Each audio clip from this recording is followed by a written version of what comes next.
You are now watching the True Mets Talk podcast live stream. We will be going live shortly. Make sure you like, comment, and subscribe to the channel.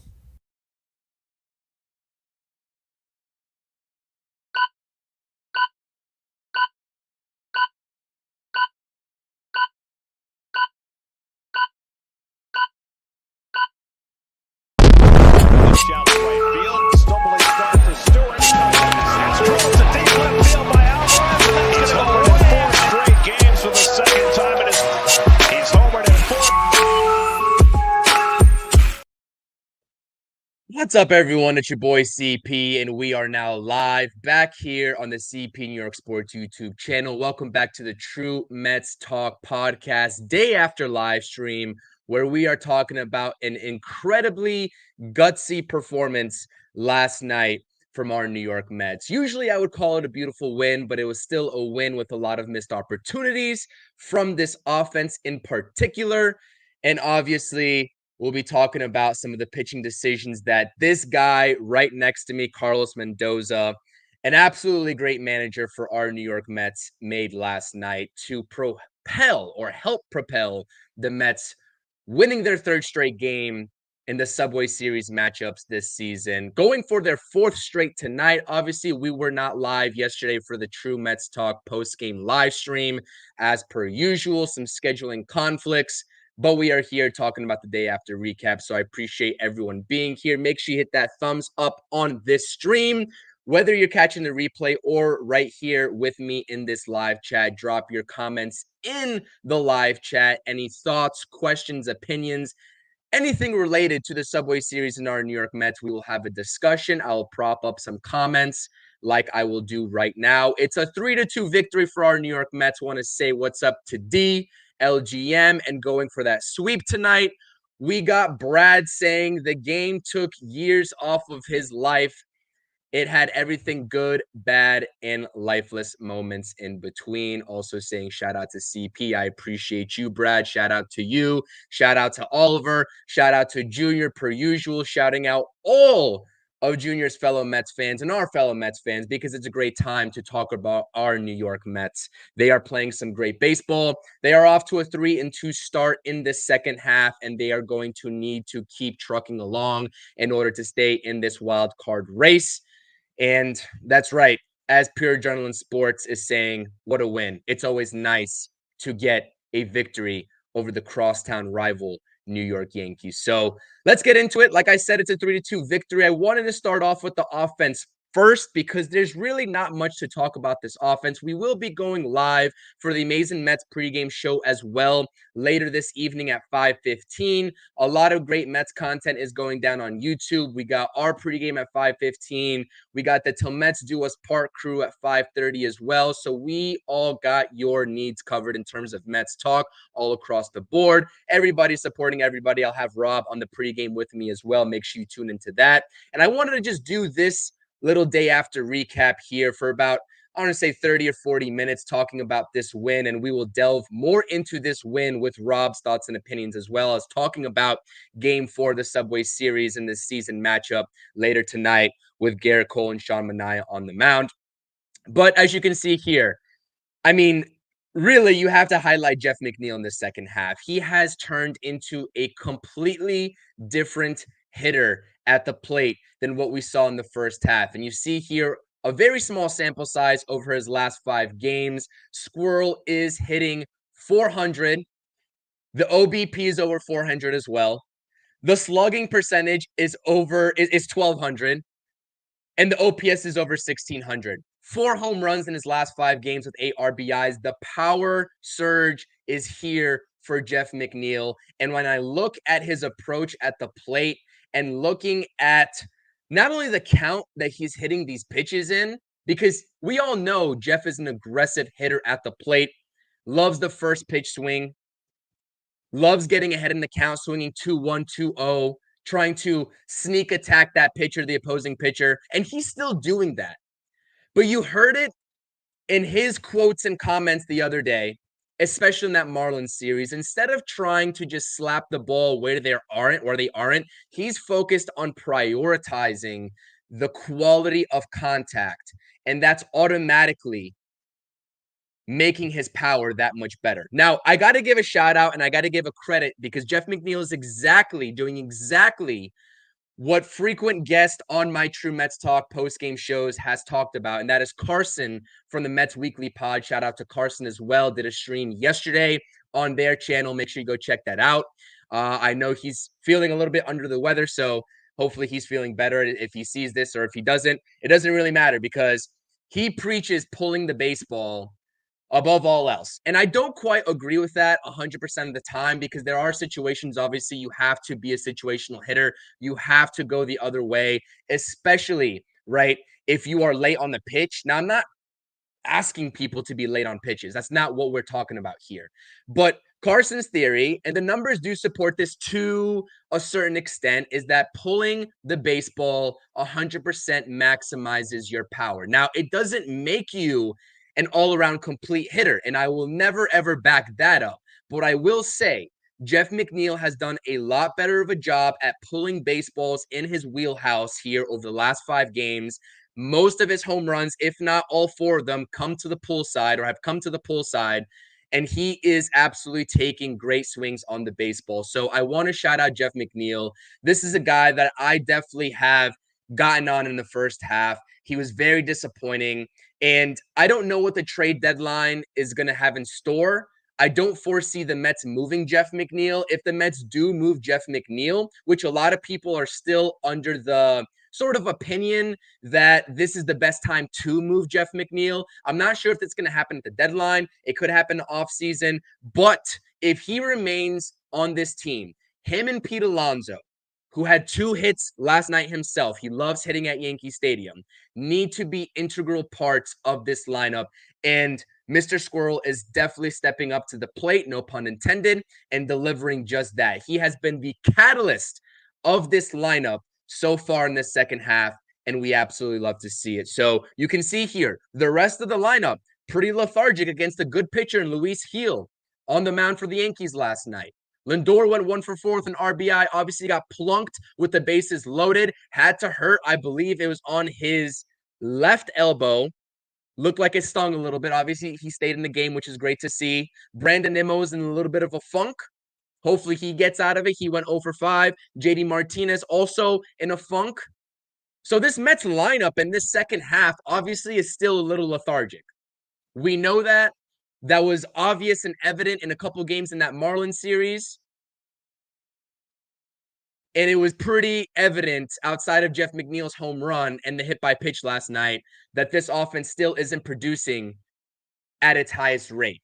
At the peak of what we know on paper, these guys can sort of produce. So I'm very curious in terms of how this ship is going to turn around in terms of the offensive production. But it's good that they are winning ball games, even given a lack of offensive production. And that is a testament to the starting rotation and the bullpen in particular last night doing their jobs. So shout out to Jeff McNeil. He's swinging an absolutely unreal bat right now. You saw it in a post game, I believe, after that 4th Marlins game. Happy Jeff McNeil is a Jeff McNeil that Lindor is fond of, and he thinks that second half Jeff McNeil can be a force to be reckoned with. Now, words are just words at the end of the day. Jeff McNeil says he's feeling more comfortable at the plate, and that's what we absolutely love to hear. But the results, even past just a 5-game stretch, need to continue to show themselves.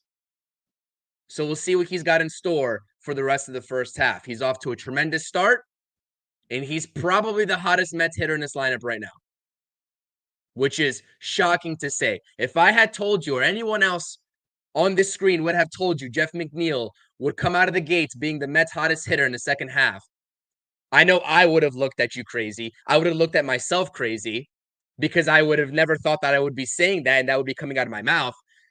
But yeah, he's swinging a tremendous bat. And I hope the Mets offense outside of Jeff McNeil and now Pete Alonso, who's starting to put better swings on the ball, need to see a lot more. The power coming back would be great from him and Alvarez as well, but in particular, Pete, this is something that I'm watching out for. But let's get back into the comments here. A lot of comments here, over 30 comments. Appreciate you all being here. We got Steven in the chat. Daniel Murphy has been talking to Jeff McNeil about his hitting. Maybe it's paying dividends. Maybe it's paying dividends. I remember at one point, Keith Hernandez, I'm not sure if this was actually true or not, or this was just kind of hearsay, but Jeff McNeil at one point came up to Keith Hernandez and said, I'm completely lost, or I don't really know what's going on at this point. And it was looking that way on the field. Now listen, baseball's a hard game. Jeff McNeil knows this more than anybody, especially with the type of hitter that he has been and still really is outside of this recent power surge. It's hard being a slap singles hitter in today's ball game and having continued success, which is why I think Jeff McNeil has fallen a little behind the curve. But if he's going to continue this approach at the plate, I'm going to back it 100% because there is a lot of untapped power that Jeff McNeil has in store.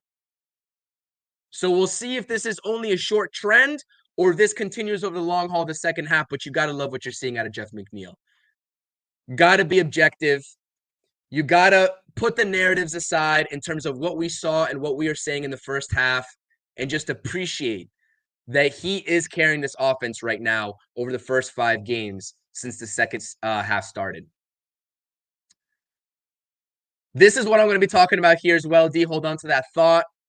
I was wondering here, anybody know what the radar says for the game tonight? Are we getting a game in tonight? I know there's supposed to be some showers. Obviously, I'm not in New York to know.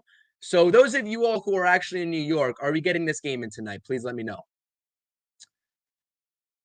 Appreciate you, Daniel. Salute to you as well. Need Nimmo, JD, and Alonso to get going. This team could be a powerhouse. This is what we've been saying over the last course of the couple months.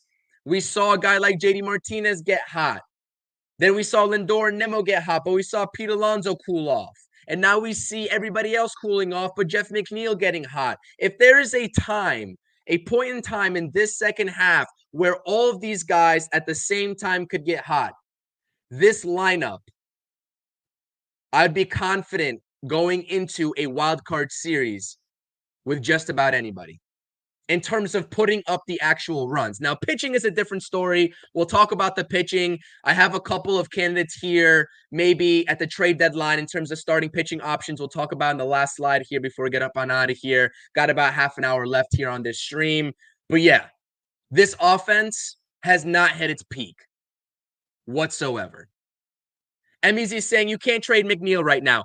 I tend to agree. I don't agree in the sense that it's not impossible to, because if you really truly think that this is the best version of McNeil you're going to get, especially for a short amount of time, that could definitely mean trading a Jeff McNeil. But at that point, you'd have to rely on Jose Iglesias. You'd have to bring somebody else up, or you'd have to trade for another second baseman, right, over the course of the entire second half. Because as good as Jose Iglesias has been, and he's been an absolute stud so far since being called up, I don't think you can rely on him every single day, especially given his age in the second half.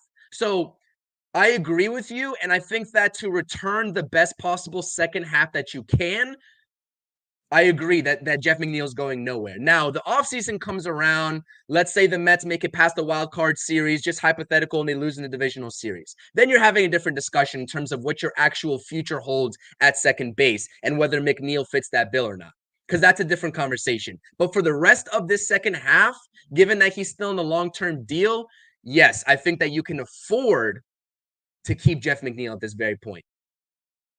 And like I said, if the Mets are going to make a run at this thing, and this thing being the playoffs, and then once they get in the playoffs, we can talk about making an even further run if they get out of the wild card, one step at a time, they're going to need Jeff McNeil.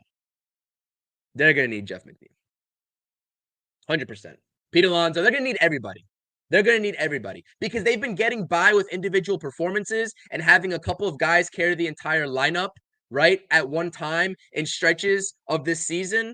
But at some point, they're all going to have to gel together. And I'm still waiting for that point. Stevie Mack, shout out to Stevie Mack. Jeff looks like he's taking some golf swings with some of those home runs he's been hitting. Man, I'm telling you, He has been golfing these pitches out of there, and I love it. He is producing some serious power behind these swings to the pull side, to dead center. And this is a version of Jeff McNeil that I have not seen maybe ever, but at least at the very minimum, not in a long time. And I really needed to come on this stream and give him his necessary props because no one's been more critical of Jeff McNeil, especially in the first half, than myself. I know a lot of other people have been critical of Jeff McNeil, but at one point, I think I had lost hope. We're going to need to see a whole lot more from Jeff McNeil, obviously, than just 5 games here in the second half, but it's a great sign. I agree with this, Amazin. This is a good point. This is what I agree with. You can trade McNeil in the offseason, but you probably have to hold on to him at this deadline. I agree with that. Ricardo saying Taylor has to be a late innings replacement only.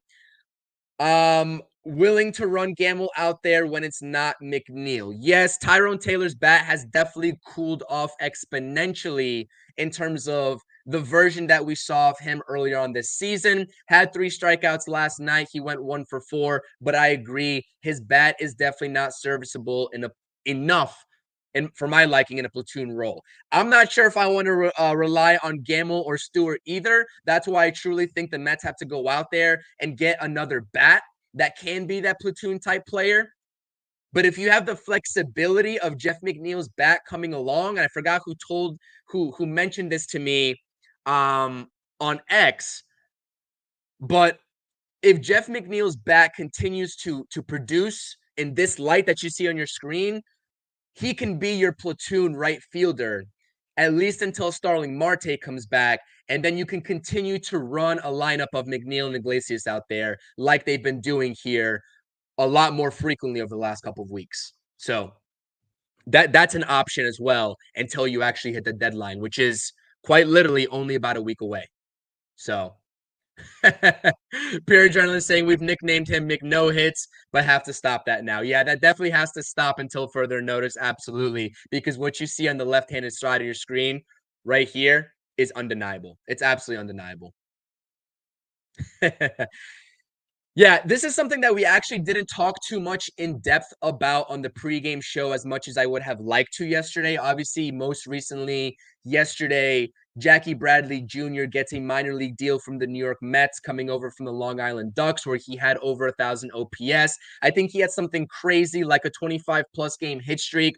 Obviously, the numbers since the COVID season for Jackie Bradley Jr. in the major leagues are not great. If you go look back at his Royals campaign, last year in 2023, his OPS was below 300, which is abysmal. I'm not really sure how his time with the Long Island Ducks in terms of the offensive production carries over to the MLB and AAA, but he's definitely not right now at the forefront of my mind an answer whatsoever. There still needs to be an outfield bat that is added, particularly a bench piece, because I don't think they're going to go out and add a guy like a Randy Arozarena, who's all of a sudden turned around his season, and now all of a sudden the Dodgers are in on Randy Arozarena. I don't think they're going to go out and get that type of premier bat, but yes, I agree with you, Junior. I think that's kind of what you're alluding to here with a little bit of sarcasm. Jackie Bradley Jr. is also, like Ricardo was saying in his previous comment, more of a late inning defensive replacement. I don't think they're going to rely or bank on his bat whatsoever. Obviously, I think I'm stating the obvious there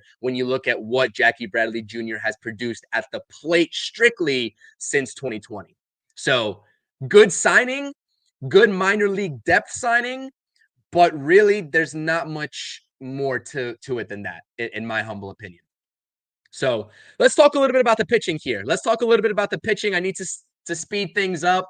I apologize if I don't get to some comments here in between. Promise I'm not ignoring you as well. I am on a little bit of a time limit today. Wanted to go live for about 30 to 40 minutes. I'm already well over my pace here because I do have a couple more slides to talk about. But yeah, let's talk about the pitching here because Jose Quintana obviously needed a rebound performance from what he produced last outing in the last game of the first half versus the Colorado Rockies. He had a very rocky, that was pun intended right there. He had a very rocky start and really needed a bounce back, especially in a hitter's ballpark.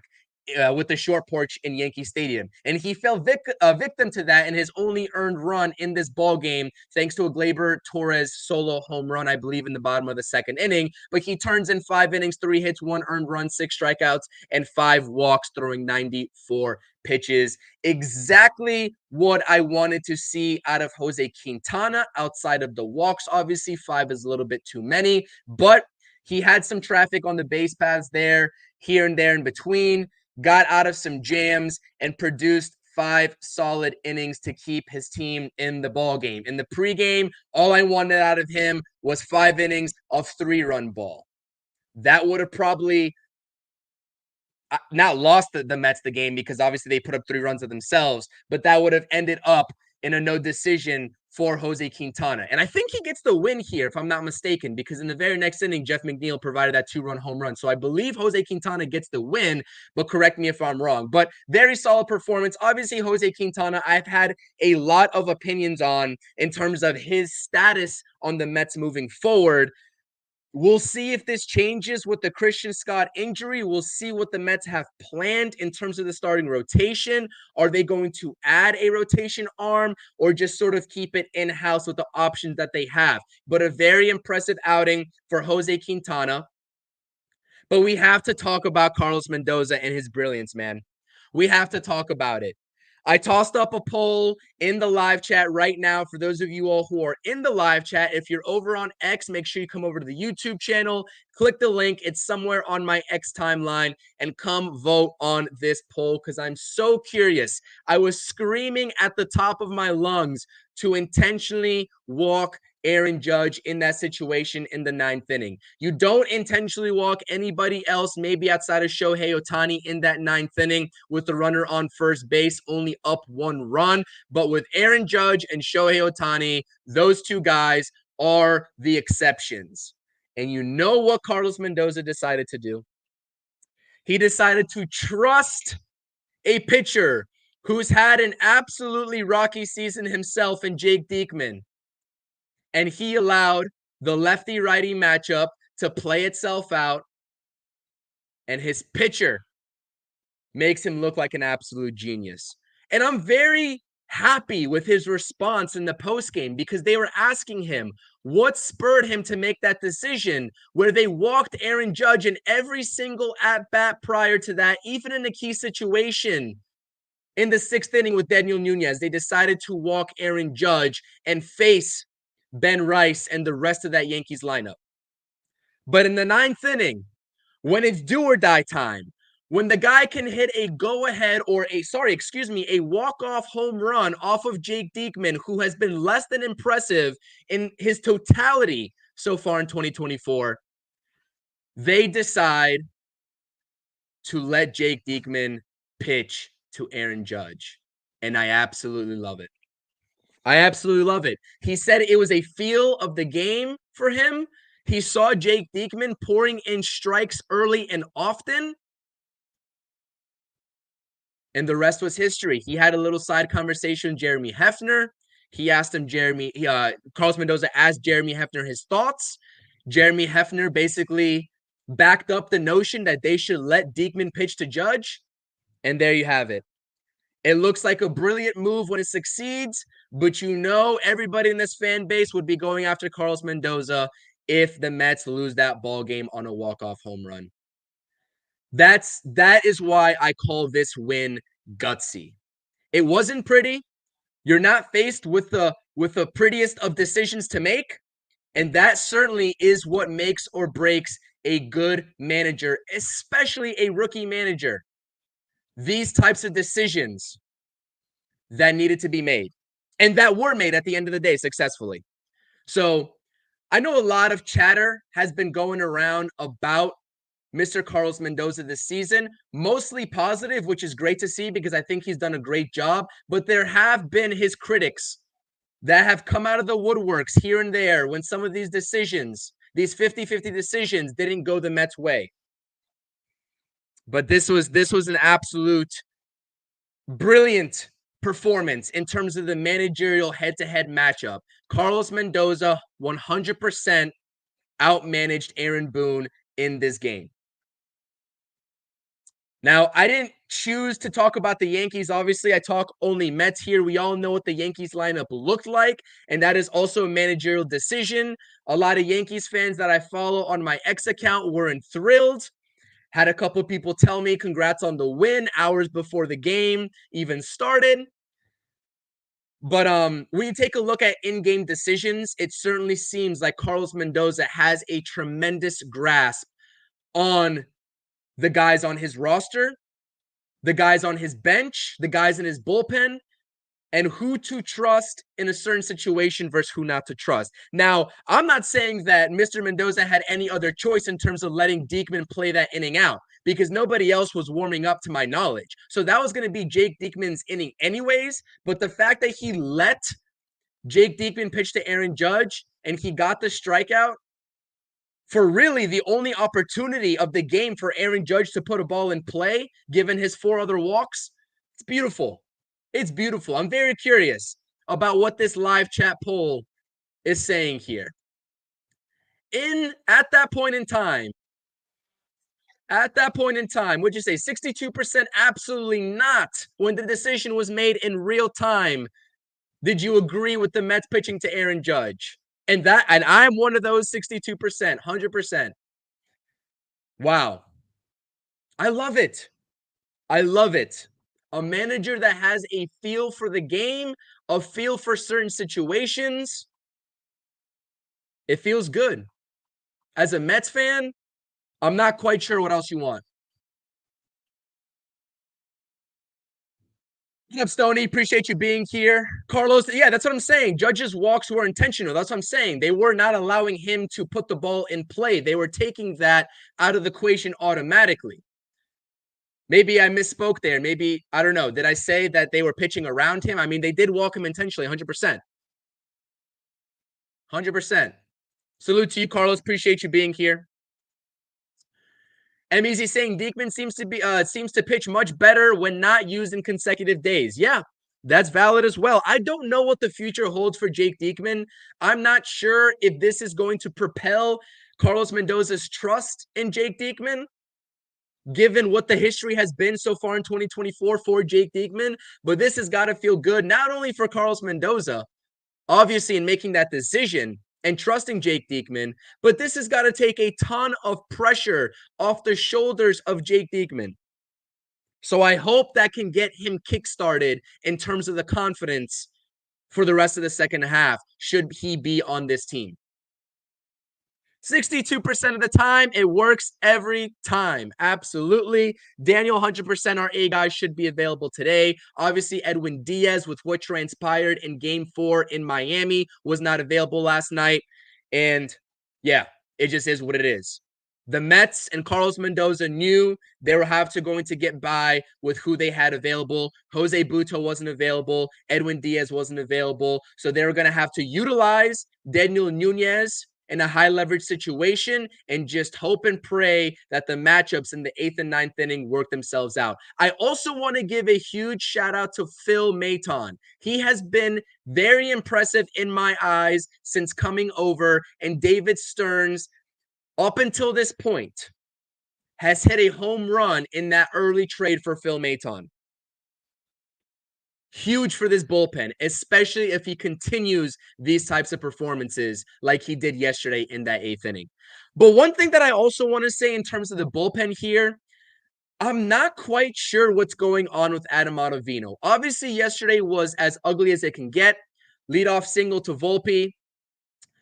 Ground out to short that advances Volpe, and then you get the Verdugo opposite field double to make it 3-2. But when I look at Adam Ottavino and just the advanced statistics, now obviously this can't tell you what we all see from the naked eye in terms of how bad Adam Ottavino has been. It can't tell you that, but I look at expected batting average on his Savant page at 189. That's pretty damn good. Now it's not regular batting average, it's expected batting average. But obviously, it's a trend statistic. It's not meant to be a face value statistic. You look at his walk percentage, it's down from last year. His strikeout percentage is up from last year. His whip, I mean, it's at a respectable 1.23. And I know I'm just kind of nitpicking at the statistics for Adam Ottavino, and I'm not making any excuses for him. But is he a victim of bad luck this year? One could argue that, but at any point, it doesn't really matter. Production and results matter. And right now, Adam Ottavino is an absolute liability on this team. He's a liability. I don't know what else to say. There's not really much we can say else about Adam Ottavino other than that he's a liability. And I don't know if he's going to be on this team past this deadline with the plethora of bullpen options, particularly righties that are available on the market. So I simply don't know. He's got great movement and great run on his fastball and his off-speed pitches per his Savant page. Like I just told you, the expected batting average, the walk percentage, the strikeout rate, all of that is like on par with him having or should be having a good season. It's just simply not clicking for Adam Ottavino, and coupled with the fact that his body language, nowadays, whenever he gets taken out of the ball game or whenever he's back in the dugout talking to Carlos Mendoza, his body language is one of a defeated man. And that is not what you want to see for an already struggling pitcher. So I figured I would talk about Adam Ottavino just briefly, but at this point in time, you can't even trust Adam Ottavino in the 6th inning with a couple-run lead. You couldn't trust him in a 5-run lead a couple weeks ago as well. You can't trust him. My point is you can't trust him in any situation. So what is the last resort? It's going to have to be a replacement. I don't know. It's just a very weird type of season when I look at the numbers in depth because I just feel like Adam Ottavino should be finding more success overall than what he's been finding right now and then what he's been getting. So, yes, Tony, PC does mean pitch count. He threw 94 pitches yesterday, just shy of 100. Ricardo saying, I think Diekman has an option for next year if he reaches a certain amount of innings, so that's worth watching as well, 100%. Shout out to Bruce as well. Gutsy move. Not going to change their hat size, but show some nerve, grow some strength. Yeah, absolutely, 100%. It was a feel type of move for Carlos Mendoza, and that shows that he has great feel for the game. I would still probably be saying that because honestly, as soon as he said to the media that he saw Jake Diekman have electricity on his fastball and he was around the strike zone, and that's what made him confident enough in Jake Diekman to pitch to Aaron Judge, even if it didn't work out, and he said that same exact line to the media, I would have respected it. Because Jake Diekman yesterday in his stuff looked like a completely different version of himself as well.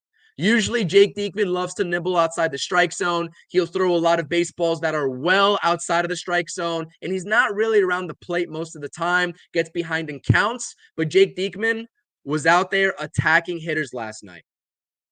And you got to recognize that as a manager when those situations come up with Aaron Judge walking to the plate as the game-winning run. So, 100%. I got you, Amazin. You don't have to look at the numbers. All I'm just saying to play devil's advocate here in this situation for Adam Ottavino, the numbers say something different than what he's actually producing. So I hear you. We don't have to talk about the numbers. I'm going to talk about the numbers because I just looked at a Savant page just because I was curious, and I was shocked what I found. Junior says, Otto doesn't know how to pitch anymore. If his slider isn't working, he's defeated. He just needs to throw fastballs more. I agree with you, which is something so underappreciated with what happened with Jake Diekman last night. Pumping the fastball in there right in the inner third of the plate to Aaron Judge. I don't think Aaron Judge was looking fastball there at all. He was frozen. Aaron Judge was frozen. He was expecting off speed from Jake Diekman. He was expecting something soft, and he got the fastball, and he could not catch up to it, and he didn't even try for the last strike of the game. So, great decision in terms of the actual pitch selection and whoever called that. Maybe it was Terrence. Great job by Terrence. Fantastic job by Terrence, by the way. Especially when you look at the Yankees catching debacle right now in terms of who they got going. All right, these are the Game 2 starting pitching probables. Obviously, Sean Manaea coming off of a very rocky performance I keep saying the word rocky this stream. I'm not sure exactly why I'm choosing that word, but a very poor performance against the Miami Marlins lineup, who basically were not fooled at all by Sean Manaea. They weren't fooled by his changeups because he was deciding to throw a lot more changeups. That apparently was the game plan, according to Gary and Keith in the booth the very next game when they were analyzing why Sean Manaea got absolutely rocked in Miami. But it's Sean Manaea versus Garrett Cole today. We'll be talking more about this pitching matchup on the pregame show. Like I said, with Rob and myself, I'm not going to get too far into it, but this is the second time that the Mets are seeing Garrett Cole. He is 3-1 with a 4.60 ERA, and Sean Manaea has pitched well above and beyond expectations so far this season. Is 6-4 with a 3.73 ERA. Really want him to get back to fastball sweeper combination. The changeup just simply doesn't have as much bite. I'm not sure if it's the grip. I'm not sure if it's the confidence in his changeup. But whatever the game plan was against the Miami Marlins needs to be changed up tonight. Another pun. I'm full of puns today. I'm full of jokes, apparently. Anyways, yeah, different game plan for Sean Manaea tonight. I need a bounce back start, just like Jose Quintana delivered last night from his previous start against Colorado. But this is really what I wanted to get at here in the last 7 minutes of this podcast is I threw a name out there yesterday on the pregame show with Rob and myself talking about the deadline. Deadline is inching its way closer and closer, and David Stearns is in a tough situation across the board. A lot of people are talking about bullpen help, which is an obvious.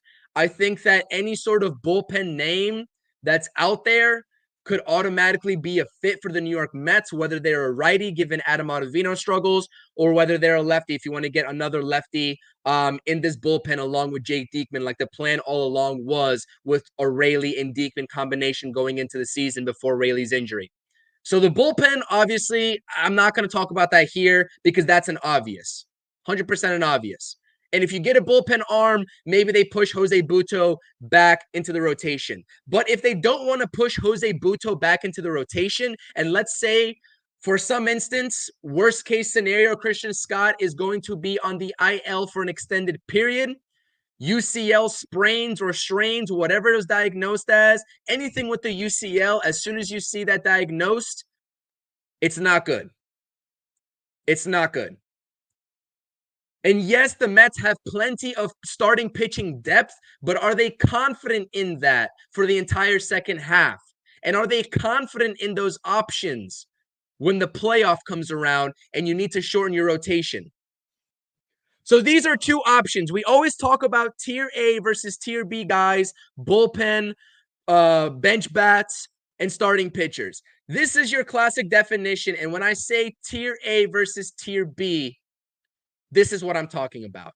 And obviously, I probably should have aligned them better. But obviously, I'm talking about tier A as in Jack Flaherty and tier B as in Cal Quantrill, who I talked about on yesterday's pregame show. Both on 1 year expiring deals on their respective teams. Cal Quantrill signed a 1 year, $6 million deal with the Rockies. And Jack Flaherty is on a 1 year, $14 million deal with the Detroit Tigers, who have came out and publicly stated that they probably will not be trading Skubal, but they will be listening in on offers for Mr. Jack Flaherty.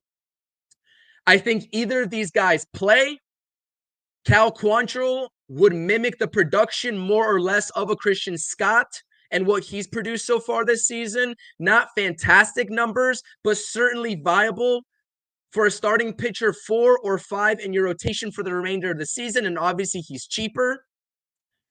But if Steve Cohen has given Stearns the green light this deadline and is opening up the checkbook, like some reports have been indicating, you got to take a look at Jack Flaherty. And I know Ethan, I'm not sure if Ethan's in the chat right now, but I remember distinctly his comment during our pregame yesterday. What about Nathan Eovaldi? Two things with that. Nathan Eovaldi is not on a 1 year expiring deal. He's on a 3 or 4 year deal. And I don't think the Mets are going to make any long-term commitments to any pitchers at this deadline. And I don't think they need to just yet because they can wait for the offseason Free agents and trades happen all the time in the offseason. They don't need to rush in terms of making any long-term commitments to guys that are signed for the next 2 or 3 years right now at this deadline. This would be a good option. So that's why I left Eovaldi off this list. But also the fact that the Rangers are only 6.5 games out. They're the defending world champions, and I don't know if they're going to be selling as much as a Detroit Tigers team might be selling. You see here, 17 games started for Jack Flaherty, 7-5, 3.13 ERA. The whip is under 1, which is always fantastic.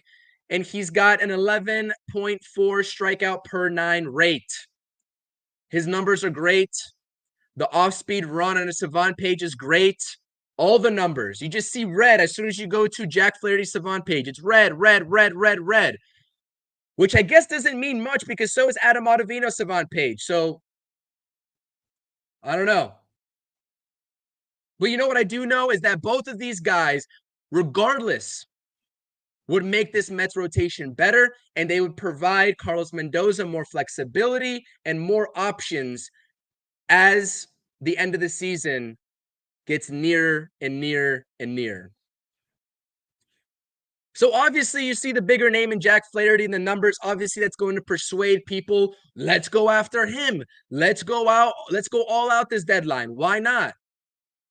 I'm still trying to gauge the temperament of David Stearns and Steve Cohen and what they're going to do at this deadline. Because anything is possible at this point with where the Mets are at. But these are two names right here on your screen that I absolutely love for the New York Mets at this deadline. Obviously, they would come with different price points contractually and in terms of the prospects or compensation overall that you're going to need to give up. But I like these two names right here. Ricardo, I would take Eovaldi in a heartbeat as well, but like I said, I just don't think the Mets are going to be in line to go after a pitcher that has more than 1 or 2 years remaining on his deal. I'm not sure if they're going to be enticed by committing to anybody for that long term of a deal until this offseason hits. But I agree. I mean, Eovaldi he's producing a great season so far. Price on Screwball has to be astronomical, 100%. I don't think him or Crochet from the White Sox are going to be in play for the Mets. I really don't. Maybe you can haggle the price down with the Detroit Tigers for Jack Flaherty. He's approaching that Eovaldi territory and the Crochet territory, but I don't know. Something tells me that the Mets and the Tigers could strike a deal. This is just a gut feeling, obviously. I have no sort of facts to support that, but just my gut feeling. Anyways, let me know what you all think about these two guys. Obviously, there's going to be more names in play. These are just the top two that I chose to talk about here. Maybe I'll have a couple other names here by tonight's stream. Definitely over the course of the next week. But yeah, this is what I'm going to leave you all with. I do got to get out of here. I apologize. I am on a time limit today. We are approaching 45 minutes, just around the 43-minute mark. No, Ricardo, you know what? I say no because I don't like the age factor and I don't like taking